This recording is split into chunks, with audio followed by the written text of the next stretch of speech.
time and read them, the people thought Jesus was still where they saw him last.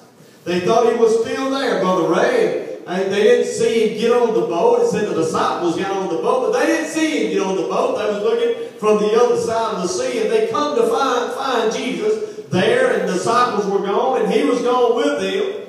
So they began to pursue after him and began to come to the other side and begin to try to find him. And the scripture says that that the disciples were gone away alone. And it says that they came, other boats from Tiberias, and they came to where they had eaten bread and the Lord had given thanks. And when the people therefore saw that Jesus wasn't there, neither his disciples, they also took ships and they came to Capernaum seeking Jesus. And I want to ask you, who are you seeking tonight? Are you seeking Jesus?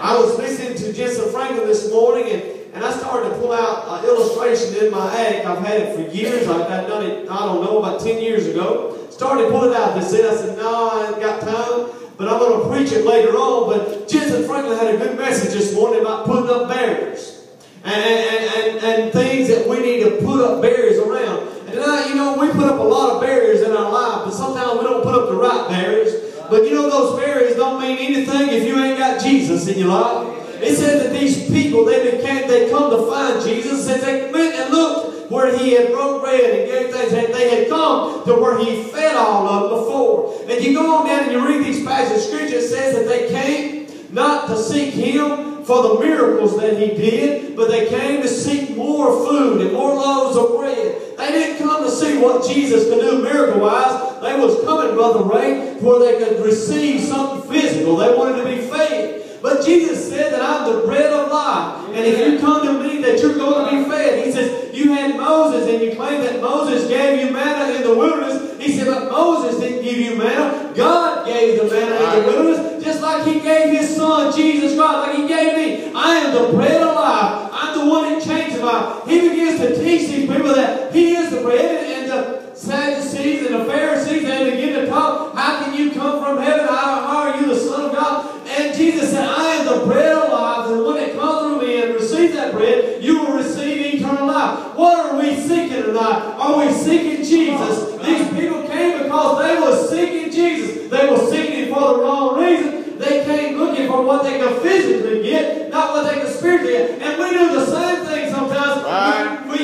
We come to the point that, what can Jesus do for me? How can he help my job? How can he help my home? Right. How can I get a new car? Lord, I need your help. But you know, our greatest deal that we need to be dealing with is, Lord, I need you spiritually more than anything else, because you are the bread of life, and I need you in life. We all need that bread. Amen. Today we was at lunch, and Brody ain't got but one tooth, and it ain't all the way through.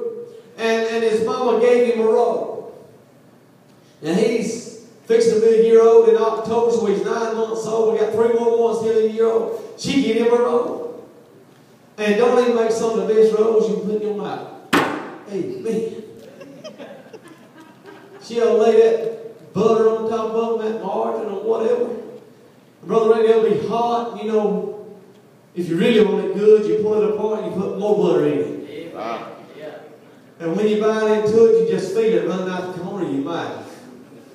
Well, that baby had that roll this afternoon, and she was picking some off, but she went ahead and gave the whole roll to see what he would do with it. And he put it in his mouth. If he could have, if she would have let it, he would have tried to stuff that whole piece of bread in his mouth. He was just enjoying sucking on that piece of bread. You know, when you go to Longhorn, you get the brown bread there. I like it too, with that butter on it. Then you go to Logan's, and they got that bread there, and you put the butter on it. Y'all getting hungry yet? They ain't got bread at the best of the restaurant. Said you already hungry. Amen. But I want to tell you, that bread, when you take that bread, there's just something about hot, buttered bread that to me, I begin to crave it. I begin to want it, and sometimes I have to watch myself when I go out to eat, Brother Ray. I try to eat all the bread, and when the food gets there, I ain't even hungry for it. But it's the same way with Jesus, and we'll begin to hunger after him and begin to receive that